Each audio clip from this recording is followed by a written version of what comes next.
Chat ಸ್ಟಾಕ್ಗೆ ತಮಗೆಲ್ಲರಿಗೂ ಸ್ವಾಗತ. ಯಾಕೆ ಚಾಟ್ ಸ್ಟಾಕ್ ನಿಂತು ಹೋಗಿತ್ತು ಅಂತ ಸುಮಾರು ಜನ ಕೇಳಿದರೆ, ಇದಕ್ಕೆ ಹೋದ ಸೋಮವಾರ ಅಪ್ಡೇಟ್ ಕೊಟ್ಟಿದ್ದೆ ಚಾನಲ್ನಲ್ಲಿ. ಈಗ ಒಂದು ವಾರದ ನಂತರ ಮತ್ತೆ ಬಂದಿದ್ದೀನಿ.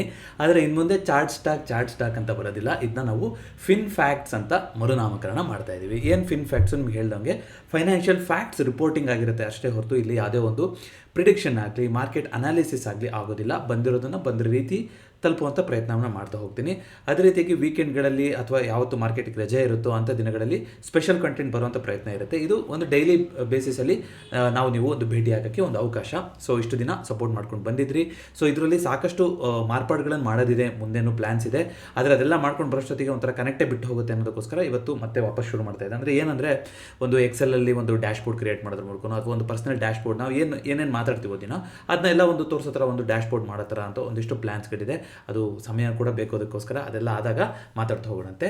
ಸೊ ಆ್ಯಸ್ ಯೂಶುವಲ್ ನಮ್ಮ ಹೀಟ್ ಮ್ಯಾಪಿಂದ ಶುರು ಮಾಡ್ತಾ ಹೋಗೋದಾದರೆ, ಇವತ್ತಿನ ನಿಫ್ಟಿ 50ಯ ಟಾಪ್ ಗೇನರ್ ಅಂದರೆ ಅದು ಇಂಡಿಗೋ ಅಂತ ಕಾಣಿಸುತ್ತೆ. ಸರಿಸುಮಾರು ಒಂದು ತಿಂಗಳಲ್ಲಿ 16% ಕರೆಕ್ಷನ್ ಆಗಿತ್ತು ಇಂಡಿಗೋದು. ಏರ್ಪೋರ್ಟಲ್ಲಿ ಇದರದ್ದೆಲ್ಲ ಒಂದು ವ್ಯತ್ಯಯ ಆದದ್ದು ಸಂದರ್ಭದಿಂದ ಈಗ almost back to normal operations ಬಂದಿದೆ ಅಂತ ಸುದ್ದಿ ಬಂದಿತ್ತು. ಎಲ್ಲ ಕಾರಣದಿಂದಾಗಿ ಇವತ್ತು 2% ಅಪ್ಮೌಂಟ್ ಬಂದಿರೋದ್ರ ಮೂಲಕ ನಿಫ್ಟಿ 50ಯ ಟಾಪ್ ಗೇನರ್ ಆಗಿತ್ತು ಇಂಡಿಗೋ. ಅದೇ ರೀತಿಯಾಗಿ ಆಟೋ ಸೆಕ್ಟರ್ಲಿ ಇವತ್ತು ಸ್ವಲ್ಪ ಕರೆಕ್ಷನ್ ಬಂದಿರೋ ಥರ ಕಾಣಿಸ್ತಾ ಇದೆ. ಐ ಥಿಂಕ್ 1.95% ಕರೆಕ್ಷನ್ ಬಂದಿರೋದ್ರ ಮೂಲಕ ಮಹೀಂದ್ರಾ ಆ್ಯಂಡ್ ಮಹೀಂದ್ರಾ ಇವತ್ತಿನ ನಿಫ್ಟಿ 50ಯ ಟಾಪ್ ಲೂಸರ್ ಆದ ಥರ ಕಾಣಿಸ್ತಾ ಇದೆ. ಅದೇ ರೀತಿಯಾಗಿ ನಿಫ್ಟಿ ನೆಕ್ಸ್ಟ್ 50 ಅಂತ ನಾವು ನೋಡ್ತಾ ಬರೋದಾದರೆ, ಇದರಲ್ಲಿ ಸಾಕಷ್ಟು ಕಂಪ್ನಿಗಳು ಗ್ರೀನಲ್ಲೇ ಇತ್ತು. ಬ್ರಿಟಾನಿಯಾದಲ್ಲಿ 2%, ಐಒಸಿನಲ್ಲಿ 2.98% ಅಪ್ಮೌಂಟ್ ಬಂದಿರೋದ್ರ ಮೂಲಕ ಇವತ್ತಿನ ಟಾಪ್ ಗೇನರ್ ಆಗಿದೆ. ಹಾಗೆಯೇ ಆಟೋ ಸೆಕ್ಟರ್ ಸ್ಟಾಕ್ ಇಲ್ಲೂ ಕೂಡ ಹ್ಯುಂಡೈ 1.91% ಕರೆಕ್ಷನ್ ಬಂದಿರೋದ್ರ ಮೂಲಕ ಇವತ್ತಿನ ನಿಫ್ಟಿ ನೆಕ್ಸ್ಟ್ 50ಯ ಟಾಪ್ ಲೂಸರ್ ಆಗಿದೆ. ಹಾಗಾದರೆ ಬೇರೆದೇನಿದೆ ಮಾರ್ಕೆಟ್ ಎಂದು ರಿಲೇಟೆಡ್ ಅಂತ ನೋಡ್ತಾ ಬರೋದಾದರೆ, ಇವತ್ತು ನೋಡಿ ಅನ್ಎಂಪ್ಲಾಯ್ಮೆಂಟ್ ಡೇಟಾ ಬಂದಿದೆ. ಏನಂತ ಬಂದಿದೆ, ಒಂದು 8 ತಿಂಗಳಲ್ಲೇ ಅತ್ಯಂತ ಲೋಯೆಸ್ಟ್ ಅಂದರೆ ನಿರುದ್ಯೋಗ ಸಮಸ್ಯೆ ಏನಿದೆ ನಮ್ಮ ದೇಶದಲ್ಲಿ ಅದು ಕಮ್ಮಿ ಆಗ್ತಾ ಇದೆ ಅಂತ ಈ ಡೇಟಾ ಹೇಳ್ತಾ ಇದೆ. 5.2% ಇತ್ತು ಯಾವಾಗ ಅಂದರೆ 100ರಲ್ಲಿ 5.2 ಜನಕ್ಕೆ ಉದ್ಯೋಗ ಇಲ್ಲ ಅಂತ ಇತ್ತು ಲಾಸ್ಟ್ ಮಂತ್ ಡೇಟಾ ಬಂದಾಗ. ಈ ಸಲ ಅದು 4.7 ಅಂತ ಬಂದಿದೆ.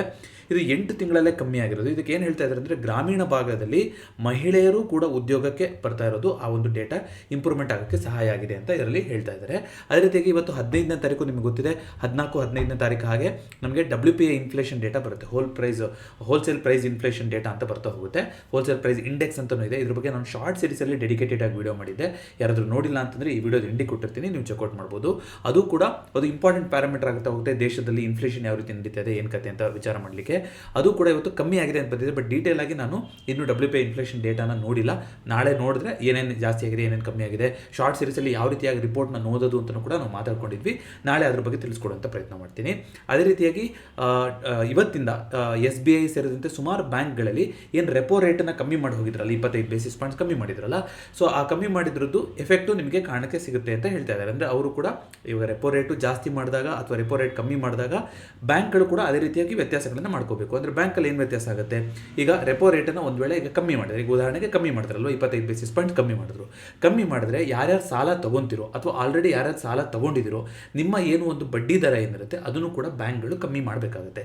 ಇಮಿಡಿಯೇಟಾಗಿ RBI ಅನೌನ್ಸ್ ಮಾಡಿದ ದಿನನೇ ಮಾಡಲಿಲ್ಲ ಆದ್ರೂ ಕೂಡ ಒಂದು ವಾರ 10 ದಿನದಲ್ಲಿ ಅದನ್ನ ಕಮ್ಮಿ ಮಾಡ್ತಾರೆ. ಮಾಡಿಲ್ಲ ಅಂತಂದರೆ ನಿಮ್ಮ ಲೋನ್ಗಳಿಗೆ ಅದು ಎಫೆಕ್ಟ್ ಆಗಿಲ್ಲ ಅಂತಂದರೆ ನೀವು ಫೋನ್ ಮಾಡಿ ಅದನ್ನ ಕೇಳ್ಕೋಬೇಕು, ನೀವು ಮಾಡಿಸ್ಕೋಬೇಕು.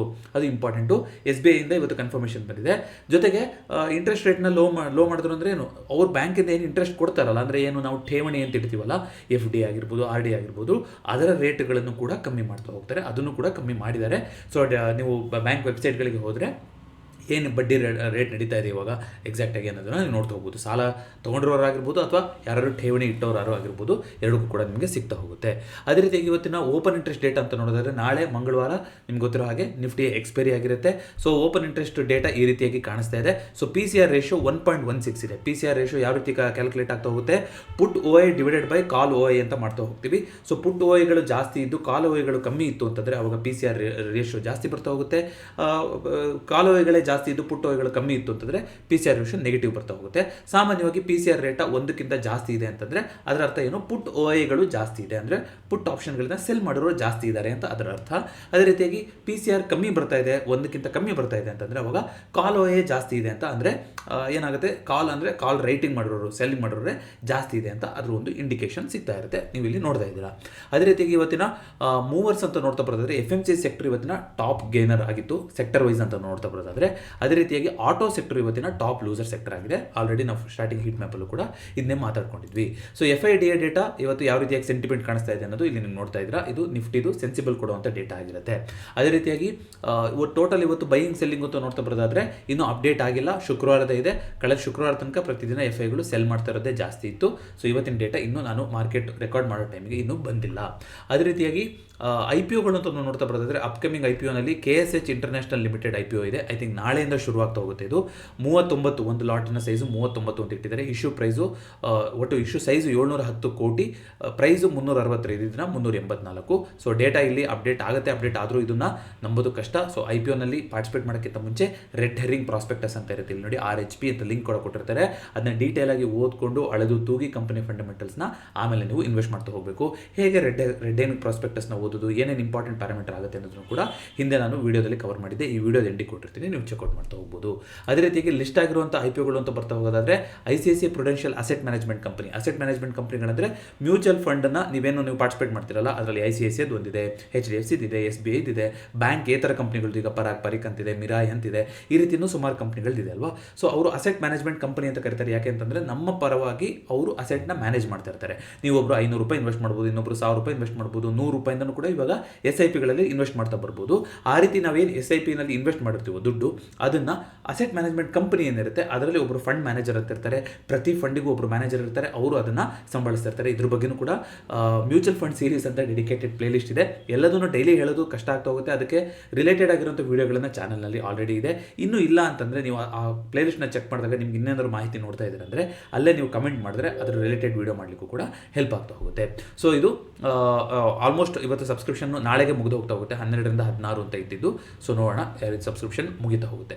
ಸೊ ಇದಿಷ್ಟು ಇವತ್ತಿನ ಫಿನ್ ಫ್ಯಾಕ್ಟ್ಸ್ ಆಗಿತ್ತು. ಈ ಪ್ರಯತ್ನ ನಿಮ್ಗೆ ಇಷ್ಟ ಆಗ್ತಾ ಇದೆ ಅಂದರೆ ದಯವಿಟ್ಟು ವಿಡಿಯೋನ ಲೈಕ್ ಮಾಡಿ ಹಾಗೂ ಚಾನಲ್ಗೆ ಸಬ್ಸ್ಕ್ರೈಬ್ ಮಾಡಿ. ಮತ್ತೊಂದು ಫಿನ್ ಫ್ಯಾಕ್ಟ್ಸ್ನೊಂದಿಗೆ ಭೇಟಿ ಆಗೋಣ. ಎಲ್ರಿಗೂ ನಮಸ್ಕಾರ.